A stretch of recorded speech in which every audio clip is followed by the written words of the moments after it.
Addirittura sei costretto a risparmiare anche sull'aria condizionata, sul riscaldamento? Sì, ma sono miserie, non l'ho accesa, sono stato senza aria condizionata. Ma sono miserie in che senso? Così, che sono tristezze. Non so, sono tristezze, certo che sono tristezze, non c'è dubbio, ma sei stato costretto sì, a farlo? Anche questa di tristezza. Perché costa troppo? Sì. Giancarlo Galan, ospite del programma radiofonico La Zanzara, confessa di dover risparmiare anche sull'aria condizionata. Tempi duri per l'ex governatore del Veneto dopo lo scandalo Mose. Il potente uomo politico costretto a fare attenzione alle spese di casa, almeno così dichiara, scatenando l'ira di molti padovani.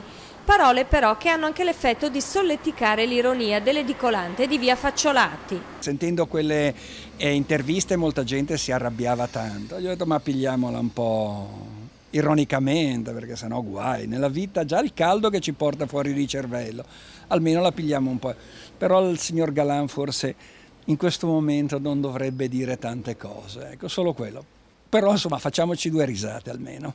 Meglio farsi due risate, insomma, e non arrabbiarsi. Qualcuno ha lasciato anche qualche monetina. La gente, ci si è riso un po' sopra, qualcuno ha imprecato, ma qualcuno ci ha riso sopra, almeno si sdrammatizza la situazione e tutti sono più... almeno serve per una risata. Direi che il 90% ci ha riso sopra.